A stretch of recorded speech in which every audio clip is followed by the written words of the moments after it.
আমাৰ খেতি মাটিবিলাক বহিৰাগতৰ মিয়াই কিনি আহিছে ইমান পইচা ক'ৰ পৰা পাইছে আমিতো ইমান পইচা দিব নোৱাৰোঁ ইমান পইচা ক'ৰ পৰা পাইছে তদন্ত হ'ব লাগে আপাৰত যাব নে ল'ৰাত যাব পাচলি বহিৰাগত বেপাৰীয়ে কণ্ট্ৰল কৰে মূল্য কিমান হ'ব সেয়াও তেওঁলোকে কণ্ট্ৰল কৰে বিলাসী গাড়ীত গৰু চুৰ কৰে গতিকে ইকনমি আমাৰ ধ্বংস কৰিবৰ কাৰণে এয়া এটা planning this is a economic জিহাদ অধ্যক্ষ মহোদয় গতিকে খেতি মাটি বিক্ৰী কৰি দি চহৰলৈ ধাৱমান হৈছে যি আগতে মাটিৰ মালিক আছিল আজিকালি তাতে বহা ইণ্ডাষ্ট্ৰিত লেবাৰ হৈছে চকীদাৰ হৈছে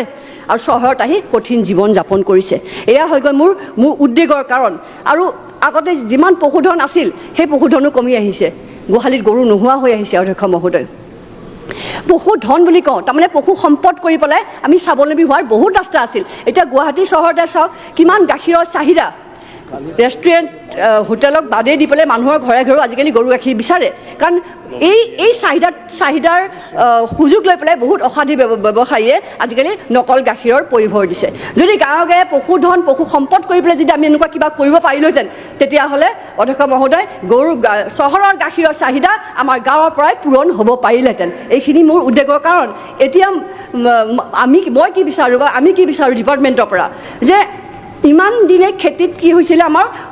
ইউৰিয়া ব্যৱহাৰ কৰি আছিল ইউৰিয়া ব্যৱহাৰ কৰোঁতে এনেকুৱা ব্যৱস্থা এনেকুৱা হৈছে যে আমি যদি ইউৰিয়া নিদিওঁ এতিয়া শস্য নহয় আৰু ইউৰিয়াও কিমান দিব গতিকে এতিয়া আমাক অৰ্থনৈতিক পেকেজ ঘোষণা কৰিব লাগে কৃষক আৰু গৌপালকৰ বাবে বিশেষ অৰ্থনৈতিক পেকেজ স্পেচিয়েল অৰ্থনৈতিক পেকেজ ডিপাৰ্টমেণ্টৰ পৰা বিচাৰোঁ যে ঘোষণা কৰক কাৰণ we have to reverse the process যে মানে মাটিৰ যি গুণগত মানদণ্ড কমি আহিছে টু ৰিভাৰ্চ দ্য প্ৰচেছ আমাক যথেষ্ট পৰিমাণে আমাক অৰ্থৰ প্ৰয়োজন হ'ব তাৰোপৰি কৃষকসকলক বা গৌপালকসকলক আৰু আকৰ্ষিত কৰিবৰ কাৰণে আমাৰ চৰকাৰৰ ফালৰ পৰা মানে বিশেষ পদক্ষেপ লাগিব চৰকাৰৰ পৃষ্ঠপোষকতা লাগিব যদি আমি তাৰ উপৰিও মই বিচাৰোঁ যে আমাৰ নতুন প্ৰজন্মক আকৰ্ষিত কৰিবৰ কাৰণে এডুকেশ্যন ডিপাৰ্টমেণ্টৰ ফালৰ পৰাও পাঠ্যপুথিত ৰুৰেল ইকনমি এটা ছাবজেক্ট হ'ব লাগে অধ্যক্ষ মহোদয় তেতিয়াহে আমাৰ আকৰ্ষণটো বাঢ়ি আহিব আৰু এই ৰুৰেল ইকনমি যে গাঁৱৰ খেতি বাতি আৰু গৰু পালন এনেকুৱা ধৰণৰ ব্যৱস্থাৰ পৰা কিমান অৰ্থনৈতিকভাৱে সবল হ'ব পাৰি সেইটো আমাৰ নতুন প্ৰজন্মই বুজিব অধ্যক্ষ মহোদয় আপোনাক জনাবলৈ বিচাৰিছোঁ যে ব্ৰিটিছ যেতিয়া আমাৰ ভাৰতলৈ আহিছিল তেতিয়া দেখিলে যে কিয় ৰাইজে আমাক কিয় ভাৰতৰ জনসাধাৰণে আমাক কেয়াৰ নকৰে তেতিয়া তেওঁ প্ৰমাণ পালে যে গাঁৱত খেতি ভাল হয়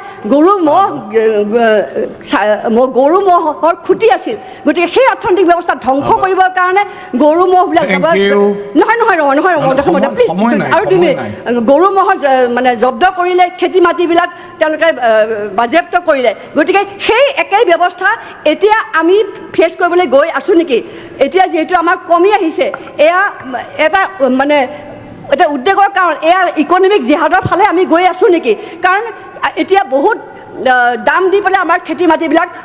বহিৰাগতৰ মিয়াই কিনি আহিছে এই পৃষ্ঠপোষকতা ক'ৰ পৰা পাইছে ইমান পইচা ক'ৰ পৰা পাইছে আমিতো ইমান পইচা দিব নোৱাৰোঁ ইমান পইচা ক'ৰ পৰা পাইছে তদন্ত হ'ব লাগে আৰু এতিয়া পাচলি মাছ শাক পাচলি ক'ত যাব সেয়া আজি বহিৰাগত বেপাৰীয়ে আজি কণ্ট্ৰল কৰে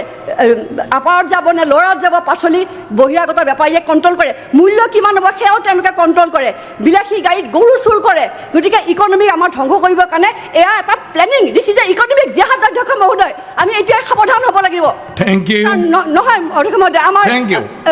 আমাৰ মুখ্যমন্ত্ৰী ডাঙৰীয়াৰ যি সপোন যে আমাক ইকনমিকেলি চেল্ফ ছাফিচিয়েণ্ট কৰিব আমাক খিলঞ্জীয়াৰ স্বাৰ্থত দেশক লৈ যাবলৈ যেনেকৈ ভাষণ দিলে যেনেকৈ বিল আনিছে সেই ব্যৱস্থা সেই ধাৰাক অব্যাহত ৰাখিবৰ কাৰণে আমাৰ এগ্ৰিকালচাৰ ডিপাৰ্টমেণ্টৰ অত্যন্ত সহযোগ লাগিব